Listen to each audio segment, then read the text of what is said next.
More edition of Politics Ryan. Berto Willis, your host. Thank you so kindly for being a part of the show. We are going to have a great show for you today. Peggy Lopez is in the house. Welcome aboard. May Wood is in the house. E2247 is in the house. And of course, we've got Yvette Avery Erador, beautiful union activist in the house. Alistair Waters. It's hot in our part of the world, Alistair. It's hot. It's hot. It's hot. Bridge MCP, how you doing, my dear, beautiful Bridge? Of course, with us as well, AVQ, the one and only Senor Rodnin. How are you doing today? I see that you want something on the screen. We'll get that on the screen for you a little later, my dear, beautiful Bridge.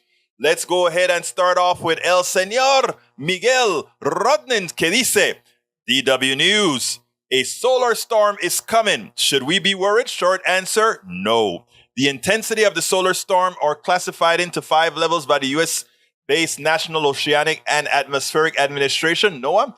The G stands for the geomagnetic effects triggered by the plasma cloud. Level 5 corresponds to a very strong effect, while level 1 corresponds to a minor effect. The current solar storm is classified as a G1. Thank God. Texas couldn't handle that with the grid right now. So muchísimas gracias. I'm glad that is the case. Thanks for finding that out. Rudnin, only a few will register if as luminous natural spectacle. Kind of glad we're not going to be experiencing the big one today. Still was looking forward to possibly seeing some northern lights later tonight. Doesn't the G1 still give you northern lights? I thought it would, but I don't know. Common dreams, no more time to lose. Biden rebuked for pushing off climate emergency declaration. Let's see. Watch said a statement. In the midst of shocking and unprecedented heat waves, wildfire, and drought in America, Europe, and across the globe, President Biden has failed to meaningfully act on climate. Evidence from the last decade clearly shows that promoting cleaner energy while still advancing new fossil fuel projects will not reduce climate pollution. The science is clear. To maintain reasonable hope of achieving a livable planet for future generations, we must halt new fossil fuel development now. Biden must declare a climate emergency, ban crude oil exports, and halt new fossil fuel infrastructure, including pipelines and export terminals. The clock is rapidly ticking towards the inevitable, irreversible climate catastrophe.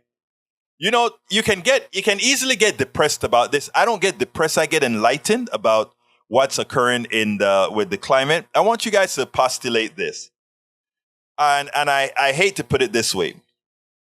As long as people believe they are vested, as long as people think the economic system as it functions today is okay, we are going to have a hell of a time trying to get folks to know they have to sacrifice temporarily to go to green energy, because you're going to have all the people talking all kind of crap. Hey, natural gas is cheap. Think about what you're costing the average American citizen, etc., etc., etc. We have to first change the mindset of the masses, not from the top down, but from the bottom up. We have to first address number one in the masses, that they are worthy, that they can be intelligent, that they are deserving, first of all. And the second thing you have to do is knock down the belief that billionaires are worth anything. Let me tell you why I'm saying these things. This is very important. Because as long as people feel that only the billionaire and the millionaire and the capitalist can save them, when you have Alexandria Ocasio-Cortez, when you have Ilhan Omar, when you have a Bernie Sanders, when you have anybody out there, and by the way, Biden says the nice climate change words, but he's not really into climate change per se. I mean, he says the nice words about a lot of progressive things, but that's not where he's at. He's a moderate. He's a neoliberal. We got him to do a lot of stuff, likely because he knew a lot of it would get blocked. But here is the deal. We, the people of the United States, we have to let folks understand that they are worthy, and that they are more worthy than those billionaires out there that's working on their back, and that we are not dependent on them. And in that regards, what we have to have is a government that works a government not owned by the plutocracy who can properly create policies that ensure that as we fix the climate, that these criminals with the way, they make gas cheap enough for you to use, not because gas is cheap, but because they throw the benzene away, they throw the natural gas up in the air and all of that. That's the reason why gas and all of that is cheaper here in the United States and even elsewhere, right? Because we don't bear the cost of it for real, right? So we have to make sure. Remember, a lot of times when I talk about taking back from the rich what was stolen from us, I really mean that. I really mean that the wealth that they have is stolen wealth. When you use oil or you use other fossil fuels that pollute systems, that create illnesses in people, you are subsidizing those wealthy people who are making tons of money by selling you cheap gas and making a profit on the cheap gas, but then you have to pay for your health care that created the emphysema and all these other things. We have to find a way, and I am not necessarily I have to learn how to communicate that as well without scaring people, right? But we have to show people that they've been had. They have been taken advantage of, that they are subsidizing the wealthy. It's not the other way around. When that wealthy person donates to a charity, they feel great. Don't donate to the damn charity. Clean up your mess. Stop infecting people, right? Stop giving them emphysema. Stop giving them all these diseases that who pay for again? They do. So we subsidize the oil companies. We have to change the narrative, my brothers and sisters. We have to assert our worth. Last one from Michael Rudnin. WFFT, Fort Wayne, local news. Georgia prosecutor says all 16 fake Trump electors are targeted in criminal probe. I saw that. Court documents find late Tuesday reveal Fulton County District Attorney Fannie Willis has informed all 16 of the individuals who signed on unofficial electoral certificate that was ultimately sent to the National Archives in the 2020. They may be indicted in the probe, and they should be. They are criminals. They falsified records. That's what they did. And criminals go to jail for doing that. The significant development indicates prosecutors are moving closer to possible criminal charges against those involved in the effort. It also suggests the probe may be drawing close to Trump himself. I'm always wondering which state will slap the cuffs on Trump first. It'll be Georgia. Georgia on my mind. Whether my own New York, former numerous financial crimes, Washington, D.C., for Washington 6 insurrection. The insurrection not going anywhere with D.C. with the current attorney general that we got. Anyway, working down the list. The stream bot is working. I did nothing. It just started working on its own. Thank you, Restream.io, for fixing the mess that you made all my people to. Egberto, what the hell is wrong with you? You're not answering my questions. I know. I should actually, if I don't see all the people inside of the list and I just see a Facebook, I should do something about it. My bad. Okay. Continuing, we have Bridge MCP says, hey all, a bipartisan Senate group announces a deal on forming the Electoral Count Act update, July 2022. How would the law change? As the law exists now, only one member of the House, one member of the Senate are needed to challenge any state's electors. The updated language would raise the threshold, shifting the requirements to 20% of the members of each chamber. The proposal would also enact a few measures aimed at ensuring that Congress can identify a single conclusive slate of electors from the state, according to the fact sheet. The provisions include identifying each state's governor unless otherwise specified in the law's constitution of a state effects in election day, as responsible for submitting a certificate of ascertainment, identifying the state electors, and requiring Congress to defer to the states of electors submitted by state executive pursuant to judgment of state or federal courts. Perfecto. Thank you for that, Bridge MCP. By the way, Alistair, I did hear from Keaton. She left a message yesterday in one of our YouTube messages. You know, I check the YouTube messages that people leave, etc. So she did leave a message here. So Allison may not be with us right here, but Allison is still with us. Okay, welcome aboard, el señor Roberto Luis. ¿Cómo estás, mi hermano? Lee Grant is also in the house. Welcome, brother Lee Grant. All right, continuing. Eric Hayes. I think Bridge wanted me to put something on the screen. Let me put that on the screen real quickly. All right, here is Bridge's piece for the screen. I haven't seen it, but since she's one of our trusted members, I just throw it up there. Let me put it on the screen for you. It says, please, I just want universal health care. It puts the Biden on its skin, or else it gives Trump, else it gets the Trump again. DNC, look, progressives want health care now. DNC, it puts the Biden on its skin, or else it, look, I hear you, girl. I hear you. I think I understand what that means, right? Progressives absolutely want DNCs, and everybody wants healthcare, but, I'll leave that there for now. Let's continue welcoming our folks into the fold. Eric Hayes says, hi, all. Questions we always hear on this show. Debt is great. We have increased deficit over the last several years in a low to no interest rate environment thanks to the Fed. Well, now we are at higher interest rates of people paying higher interest rate as well as the government. The government will now pay more interest too, so the debt isn't good. Oh my God. You're an accountant. Let's go ahead and understand debt. Debt is actually, rather, increasing inflation, believe it or not, is generally fairly good for the average American at a good rate, and not for the lender. Because as inflation goes up, the relative debt goes down without changing. The relative cost, the relative debt goes down. Here's some issues now. When it comes to America borrowing, let's say the United States government borrowing money and having to pay a higher interest rate, that is by choice, okay? We decide to have these interest rates by choice because we're trying to regulate the amount of money in the environment. But we don't have to pay a penny in interest rates if we don't want to. Oh, Egberta, you are so dumb. You just don't understand accounting.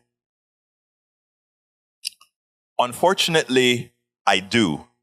Unfortunately, the corporatists are making a bet that you don't.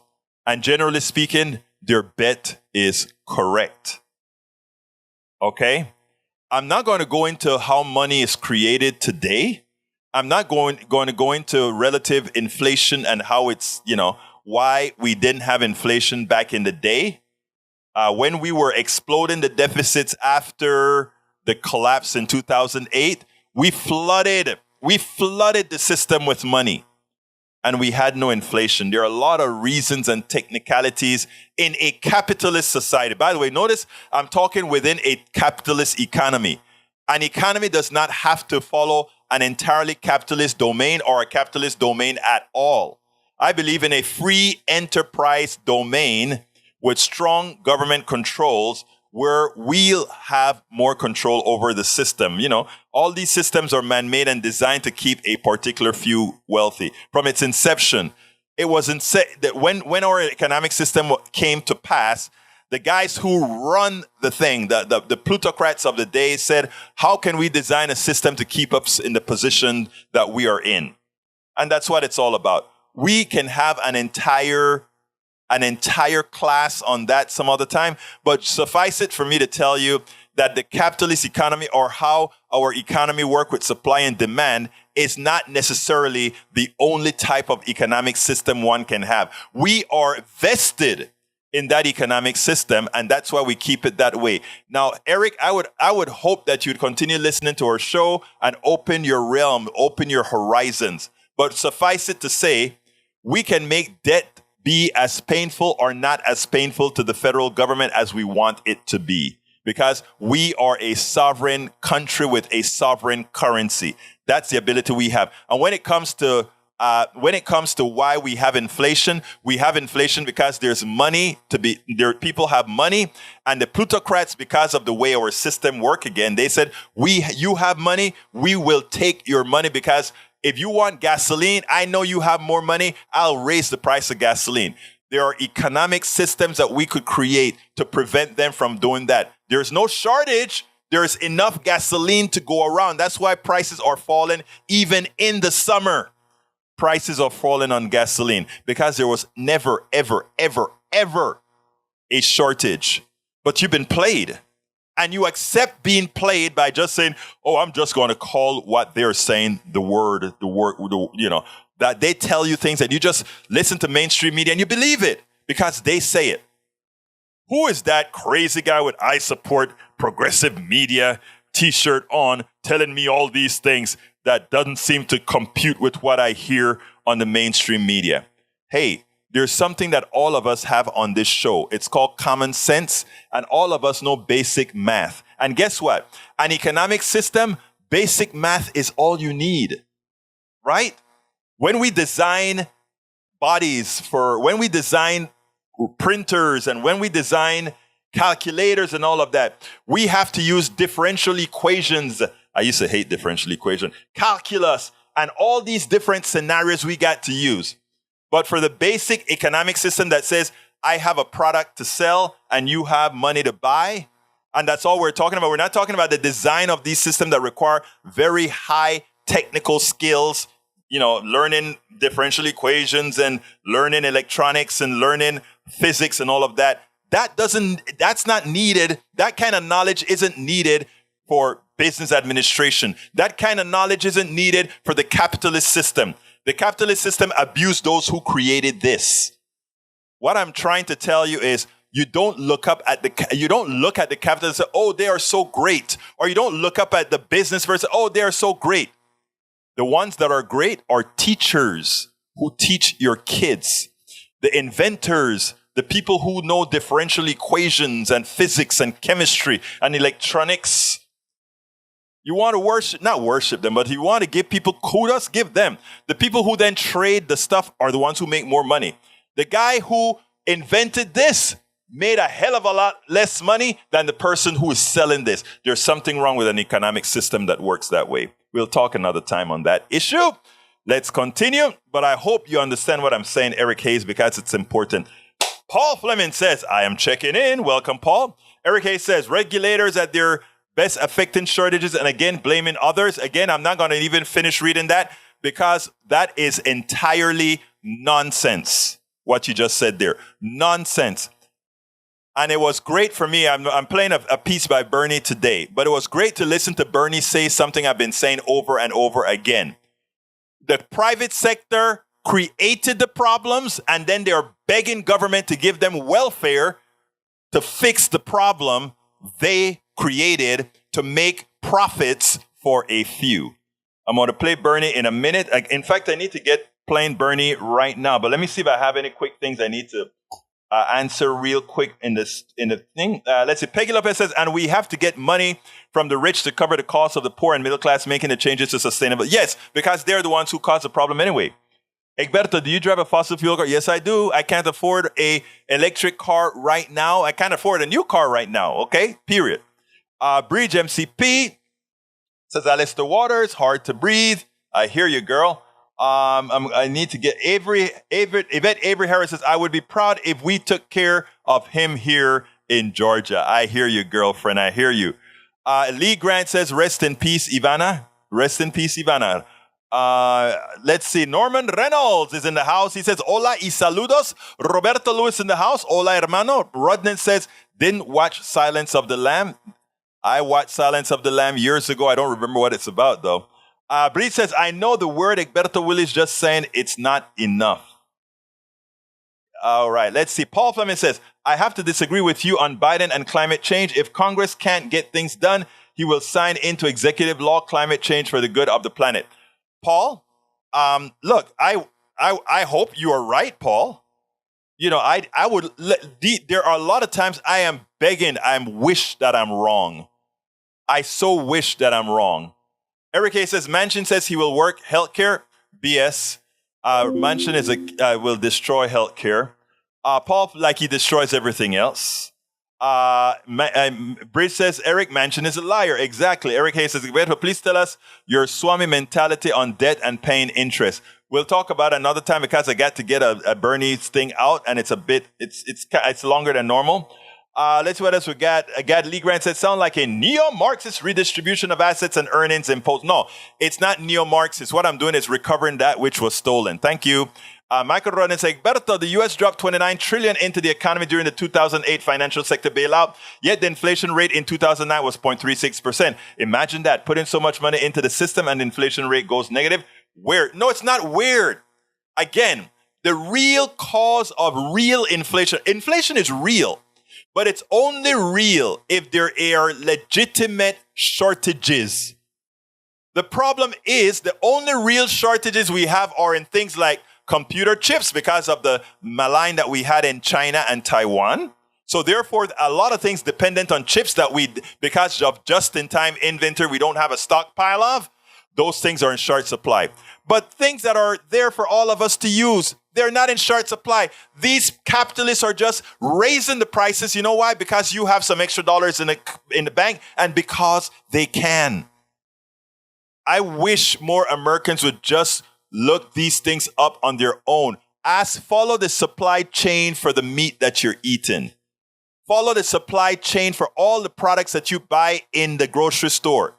There are some of them that should actually drop in price. In fact, oil should have dropped in price when the war started. That sounds funny. That doesn't sound right. We put an embargo on Russian oil. Yes, we did.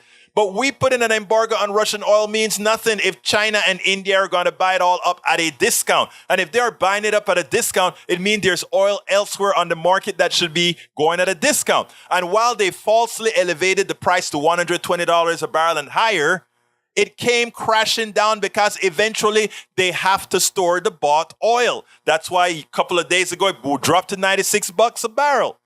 That's why even in the middle of the summer where people should be driving a lot, notice that the gas prices fell by more than 10%.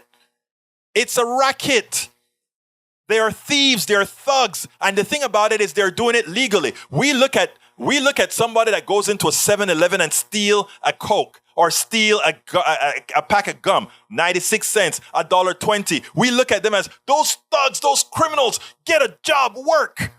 And those capitalists, the executives that say, Biden gave those Americans a stimulus. We can actually raise the price of gas. And since they must buy gas, they'll have to give us their money. And then they go on CNBC and says, we are making record profits. Like if that profit was something they made.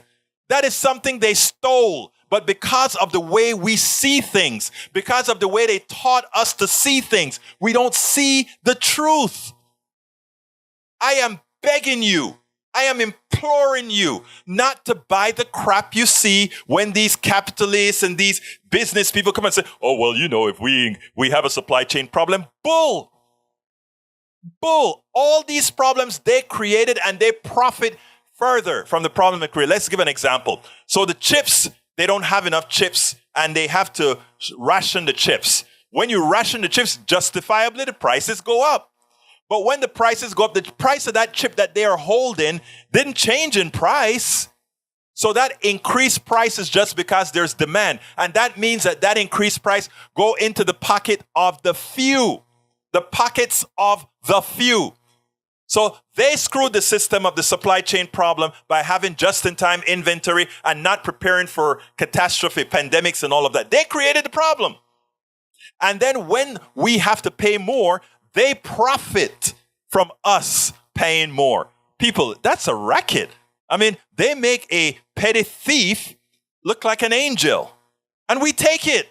Then you have those on the right that are going to fight me. You Marxists, you socialists, you want to take something that's not yours. Why don't you get on the case of the people that are ripping you off? Don't call me a Marxist. Call the thugs the thieves that they are. That's all. Okay, I tell you what. Let me play Bernie, and then I will be back. I promise you, my dear beautiful people. Check this out.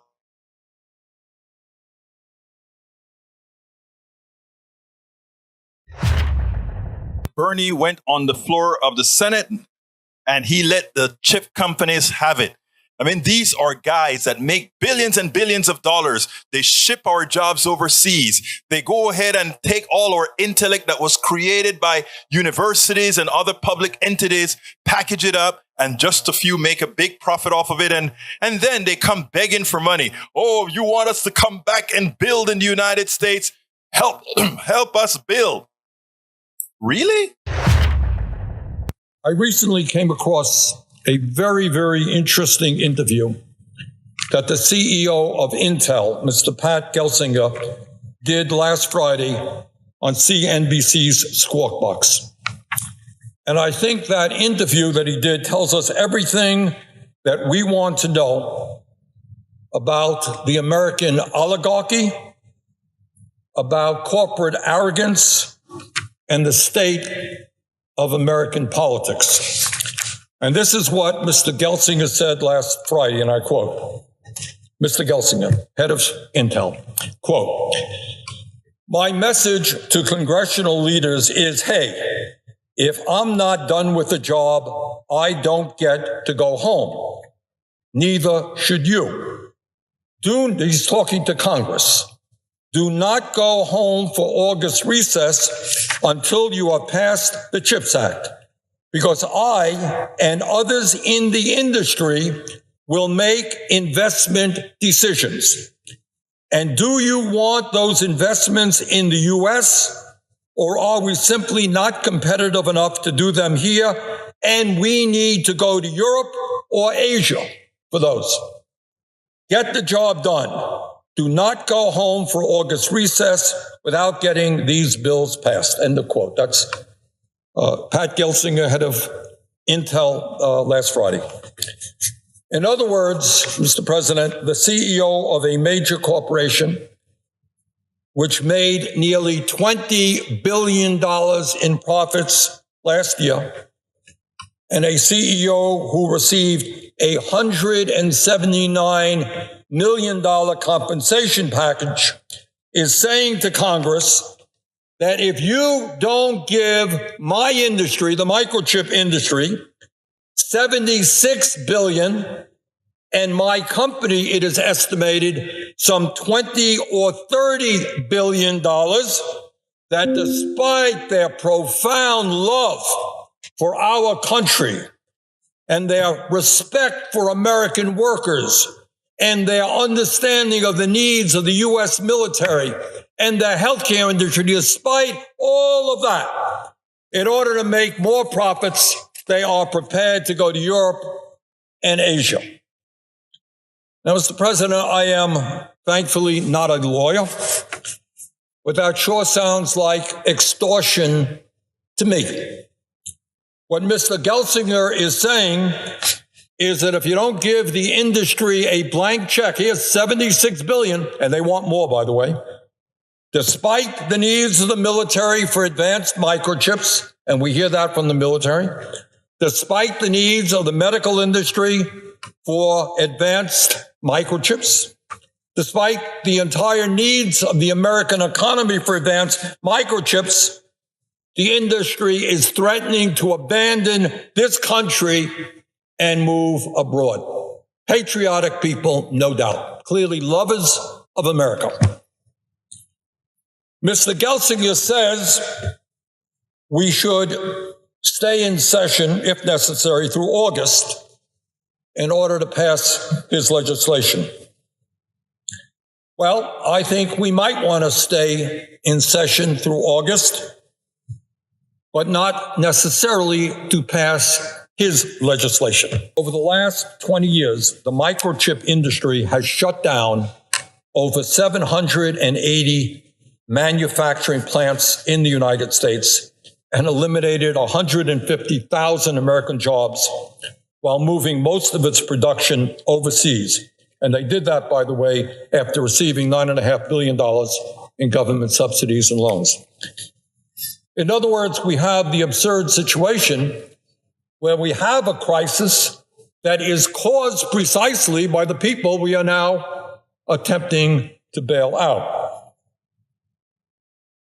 So as a reward for their bad behavior, for shutting down 780 manufacturing establishments in America, they come back and say, oh, we have a crisis in America. We need your help. So they want us to pay to undo the damage they caused. Well, that may make sense to someone, but not to me. In total, Mr. President, it has been estimated that 5 major semiconductor companies will receive the lion's share of this technology handout. Those companies are Intel, Texas Instruments, Micron Technology, Global Foundries, and Samsung. These 5 companies made $70 billion in profit last year. The company that will likely benefit the most from this taxpayer assistance is Mr. Gelsinger's company, Intel. Now, I have nothing against Intel, and I wish them the best, but Intel is not a poor company. Last year, Intel made nearly $20 billion in profit.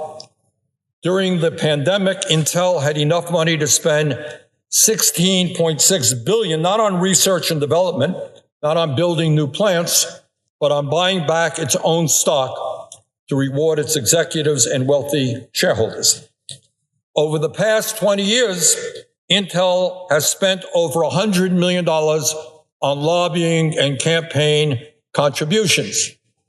Say $100 million may seem like a lot of money, but if you're about to get $20 billion from the taxpayers of America, that is a very modest investment. And meanwhile, while they spent $100 million on lobbying and campaign contributions, they were shipping thousands of jobs to China and other low-income countries. Does this really sound like a company that needs a taxpayer handout? Another company that would receive taxpayer assistance under this legislation is Texas Instruments. Last year, Texas Instruments made $7.8 billion in profits. In 2020, the company spent $2.5 billion buying back its own stock. Meanwhile, other companies that will receive taxpayer support are the Taiwan Semiconductor Manufacturing Company. And by the way, you would be shocked to know that the largest shareholder of the Taiwan Semiconductor Manufacturing Company is, well, you guessed it, it's the government of Taiwan. And so we'd be giving money, I guess, directly to the government of Taiwan. And on it goes. Mr. President, I should be clear in stating that I do believe in industrial policy. I think that at times it is absolutely appropriate for the government to sit down with the private sector and say, look, we have needs and we want to work with you to solve those needs. You have a right to make a fair profit. We have the right to see the needs of the American people addressed. We need a partnership. To me, industrial policy means cooperation between the government and the private sector, cooperation. It does not mean the government providing massive amounts of corporate welfare to profitable corporations without getting anything in return. So the question is, will the United States government develop an industrial policy that benefits all of our society, or will we continue to have an industrial policy that benefits the wealthy, the powerful, their lobbyists, and the campaign contributors? 1968, Dr. Martin Luther King Jr. said, and I quote, "The problem is that we all too often have socialism for the rich and rugged free enterprise capitalism for the poor," end of quote. I'm afraid that what Dr. King said 54 years ago was accurate back then, and it is even more accurate today. So, Mr. President, the Senate has an important decision to make, and that is, do we simply provide a blank check, or do we put some restrictions on that money? And that is why I will be offering an amendment which does that. It seems to me that if private companies are going to benefit from generous taxpayer subsidies, the financial gains made by these companies must be shared with the American people, not just wealthy shareholders. In other words, if microchip companies make a profit as a direct result of these federal grants, the taxpayers of this country have a right to get a reasonable return on that investment. Further, if microchip companies receive taxpayer assistance, they must agree that they will not buy back their own stock, outsource American jobs overseas, repeal existing collective bargaining agreements, and must remain neutral in any union organizing effort. This is not a radical idea. All of these conditions were imposed on companies that received taxpayer assistance during the pandemic and passed the Senate with CARES Act by a vote of 96-0. And that is why I will be filing an amendment to impose these conditions to this legislation. Now, I understand, Mr. President, that some language has been inserted into this bill that would prohibit microchip companies from using these grants to buy back their own stock. But let us be clear. This language is totally meaningless. Under this legislation, companies will still be able to use the enormous profits that they are making on stock buybacks. Bottom line, let us rebuild the U.S. microchip industry, but let us do it in a way that benefits all of our people, not just a handful of wealthy, profitable, and powerful corporations. Well, Bernie talked about something or specified something that we talk about over and over and over ad nauseum here at Politics Done Right. And that is, you guys created the problem, and now when it's time to solve it, you come begging for the American people to solve it for you, and then you repeat over and over again. So we're not going to have that with the CHIPS Act. We're not going to have that with the semiconductor companies if Bernie has his way and those who support him have their way. In other words, all right, we'll give you the $76 billion, but you can't buy back stocks. And we don't mean you can't use any of the $76 billion to buy back stock. We mean you can't buy back stock because money is fungible. Also, you can't mess with unions if they're trying to unionize the companies so that they can also take advantage of the spoils. And by the way, you can't ship those jobs overseas created with our money at all. It's the people's money. They deserve the jobs here. And the return on that investment that we are giving you, some of that comes right back into the coffers of the United States. You know what, folks?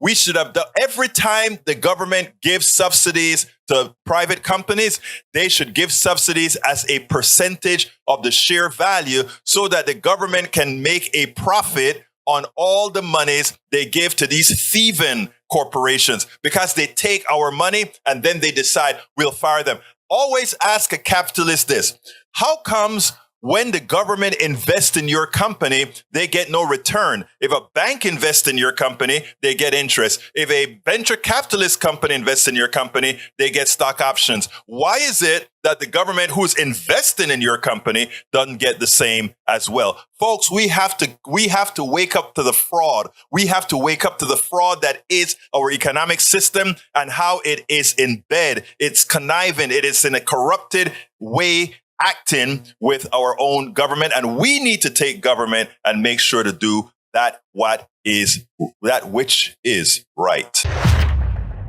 Absolutely so, folks. Thank you for reminding me. Yesterday I was talking to Bridge, and she came up with a great idea that I don't know why I haven't really done it before, but here's the deal.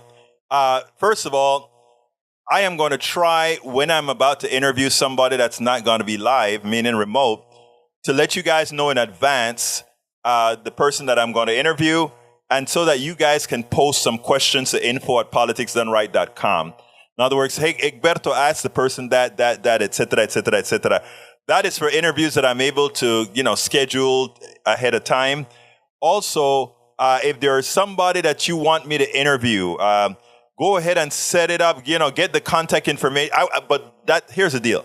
I need your help there because I have my mailbox, like right now I got like 600 stuff to go through on the mailbox.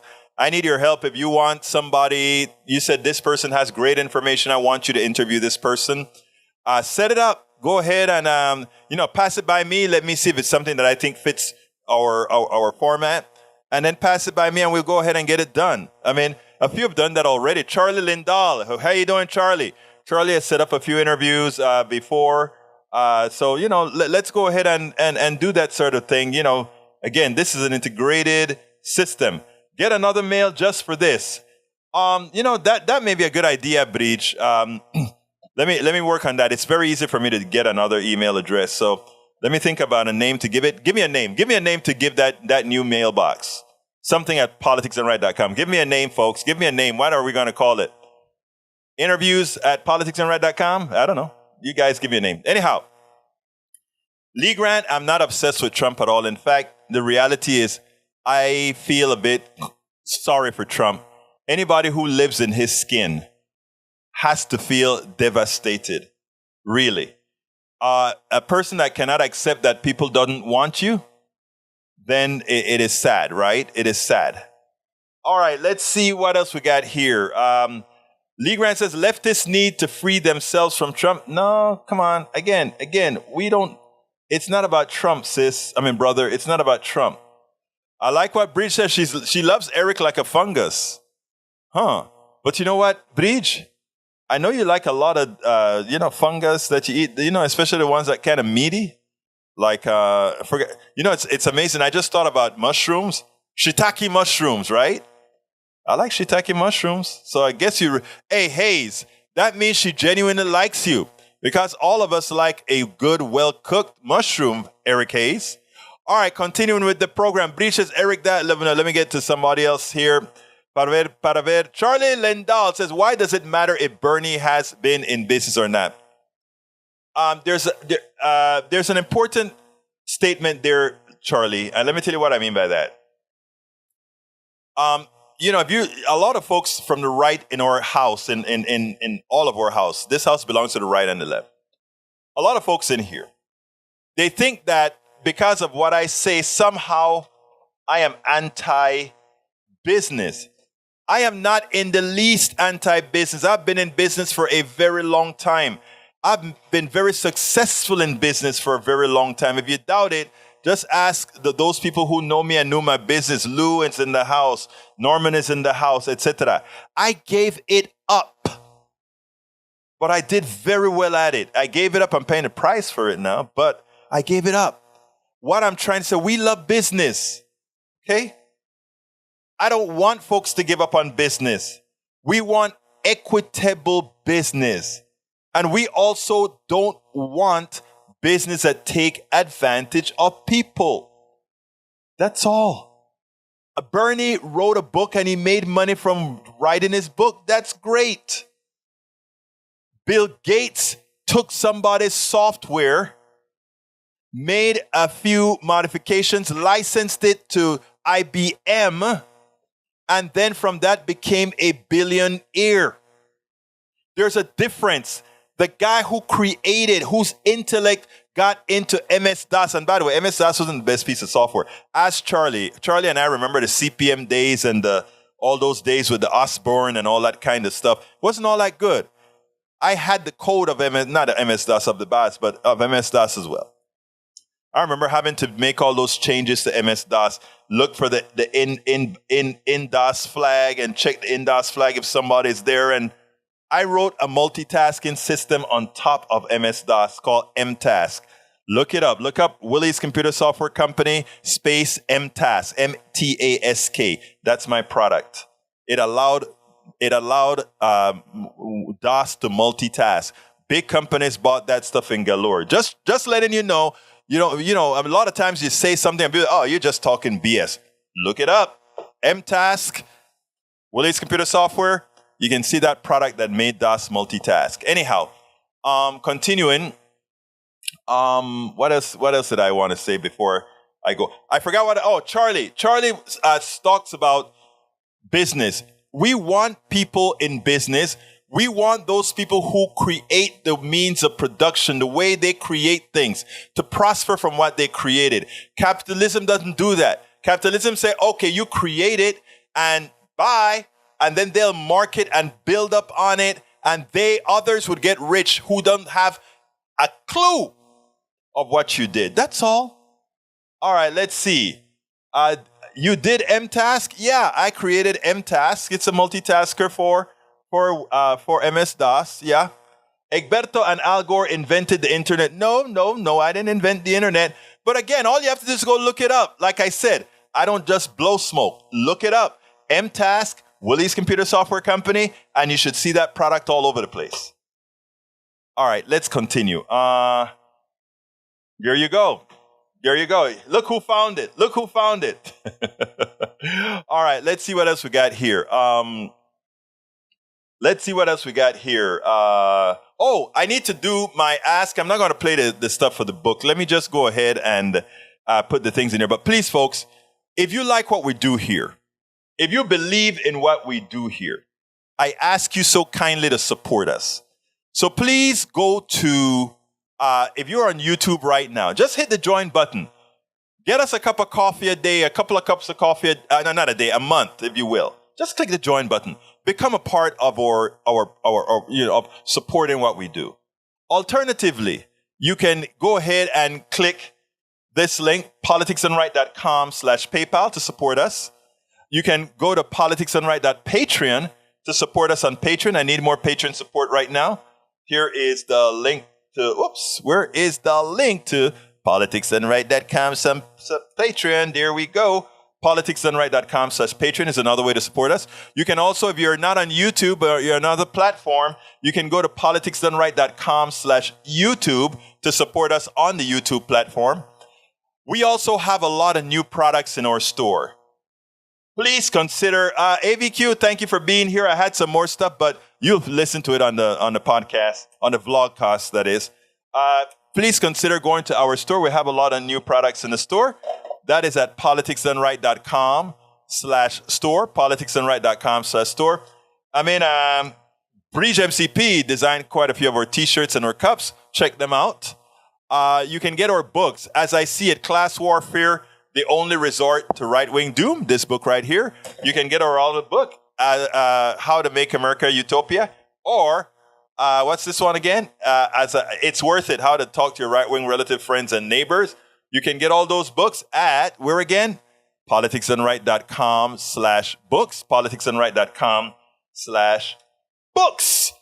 And remember, I'm going to Pittsburgh, and I need that when the heat dies, I will post pic of new t-shirt. Thank you, Bridge. I was talking to Bridge yesterday. She's like, it's too damn hot. And she's in New York. If you want to feel heat, Bridge, come on down to Texas. All right. Anyway, support us at our GoFundMe for our trip to Pittsburgh. We got one of the coveted spots on Radio Row. Your politics done right. At the largest progressive convention we're going to have, Ilhan Omar and all of them out there. You know, I'm going to try to get to Ilhan Omar. I haven't gotten to her publicist yet. But all the big time, the progressives are going to be there. And of course, the activists, etc. You can support us at politicsandright.com/netroots. That is where our GoFundMe for this is, politicsandright.com/netroots. Maybe the email SBPDR interview question. That's too long. I tell you what I'm going to do. I'm going to cut it a little bit. I'm going to say PDR interviews. And then, you would probably, yeah, I think, that's probably good. PDR interview questions at politicsandright.com. Okay, I'm going to take out the underscores, though. People kind of get messed up with those underscores.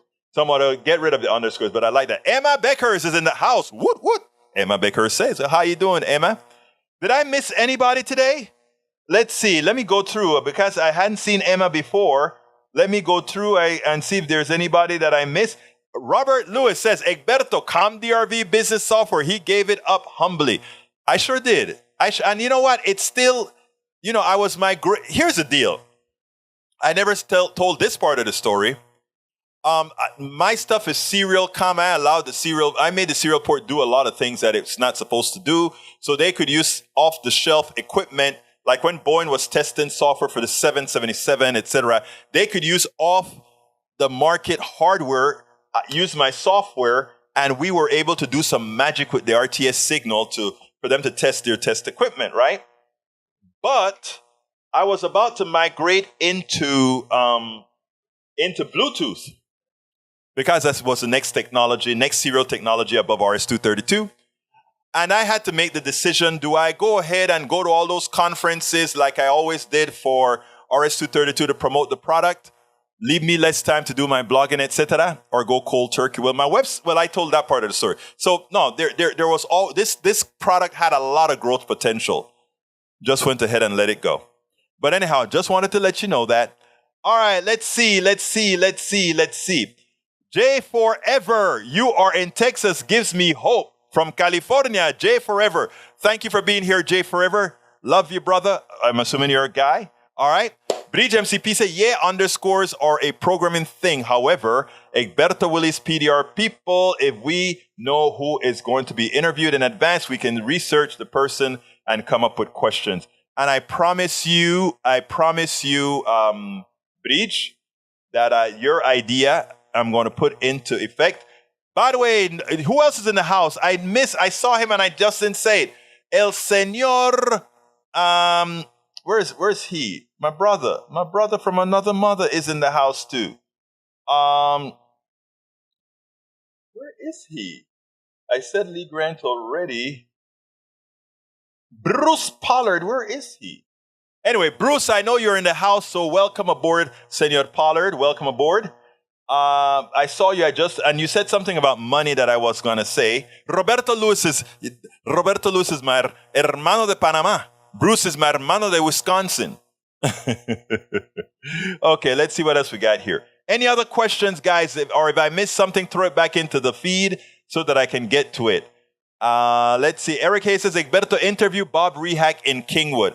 Actually, I like Bob. I met Bob. In fact, I supported Bob once when he was running, I think, for the school board. So yeah, Bob Rehack is a good guy. He's working on the flooding in Kingwood and the other areas. So yeah, he's a good guy to interview. You're right about that, Eric. Set it up, Eric. Again, remember what I said? You want me to interview somebody? Set it up.